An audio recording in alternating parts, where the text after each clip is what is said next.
Most athletes easily focus on the physical part of sport or athletics, the practices, the workouts. But more and more athletes are realizing the role that the mental preparation, the mental side of athletics, what how important that is.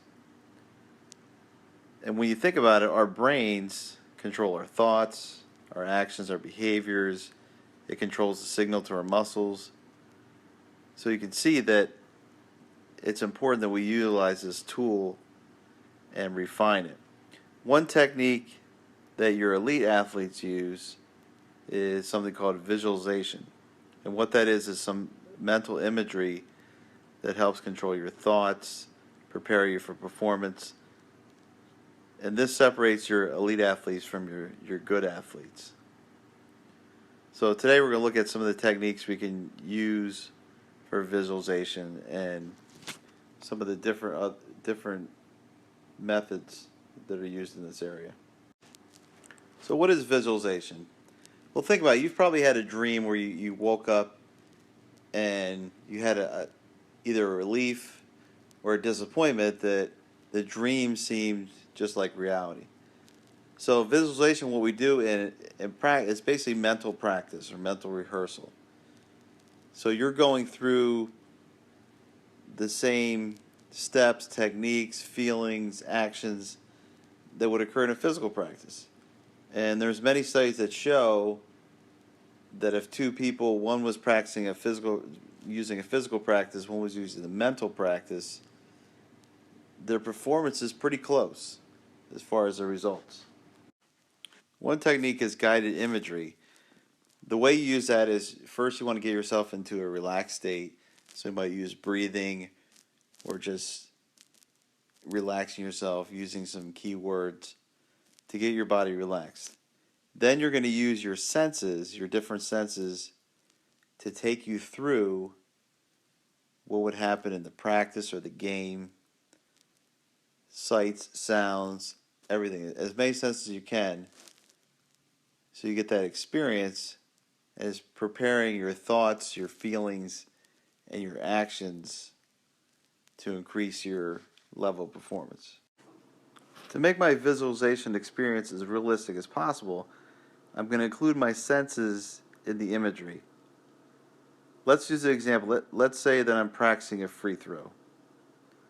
I might see myself in my mind walking up to the free throw line, receiving the basketball. I can hear the crowd. I can feel my body, maybe my heart rate's increased because of my nerves. I might feel some sweat coming down my brow. I can feel my fingertips on the ball. Maybe I can smell some different things at the gym, the sweat and the aroma of the other people in the gym, the players. As realistic as you can make that, it's going to help you set up your scenario. Our brains play an important role in this process. Our brains work for us, so we want to tell our brain exactly what we want to happen, exactly what we want our brains to do. When we do that, it goes into our subconscious, and our subconscious part of our brain is always working. It's always on. You might have noticed this. Let's say you're going to buy something new. Once you have that in your mind, it goes to your subconscious. Your subconscious is working on that problem. All of a sudden, you notice that product all the time. Let's say you're buying a new phone. Then you notice all your friends that have that phone because it's running your subconscious. Because athletes are now realizing the importance of mental training, a growing field is sports psychology. And what sports psychology studies is how our minds can affect physical and athletic performance. For example, this year, the Olympics down in Rio, there's a bunch of sports psychologists going down with the teams to work with them to improve their performance. So sports psychology helps people or players get an edge in their performance. One thing they can help with is helping the athlete develop a pre-performance routine. A pre-performance routine is something they can do each time, be consistent to prepare themselves for performance. Some of the things it helps with is, we talked about before how different sports need different levels of arousal. So it helps us relax and find the optimal level of arousal for our specific activity. It helps reduce some of the stresses we might be feeling, those emotions, those feelings, help control our thoughts so we're not thinking negative thoughts, we're focused on the positive aspects, and also able to visualize what we want to accomplish. So we're going through our minds exactly what we want to have happen in the activity. Some other visualization practices include self-talk. If you really paid attention to yourself during the day, you talk to yourself a lot. Self-talk is using that to help control what's going on in your mind. So self-talk might include motivators. Hey, you're doing a great job. Just talking to yourself, just being your own little cheerleader, helping yourself on. Performance cues. Okay, head up, shoulders back, elbow out. They're telling you some different things to keep in mind through your performance. Putting these together are going to help improve your learning and muscle control because of that repetitive nature with the self-talk. Because repetition is the key to learning. So if we look at our brains are going to create different patterns or neural patterns.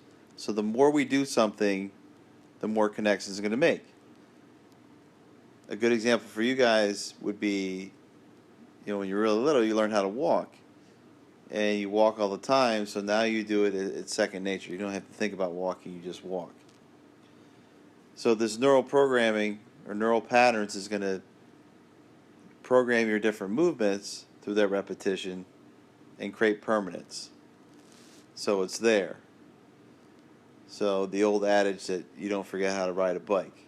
You could not ride a bike for 10 years and then go back and still be able to ride a bike.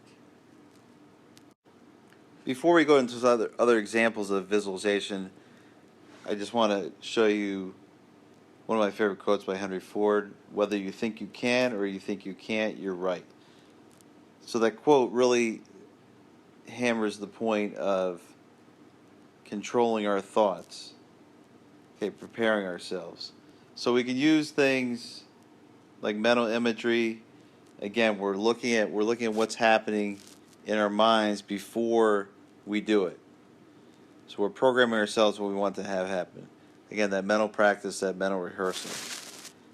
There's something called quick set routine, where we look at our physical, emotional, and focus cues.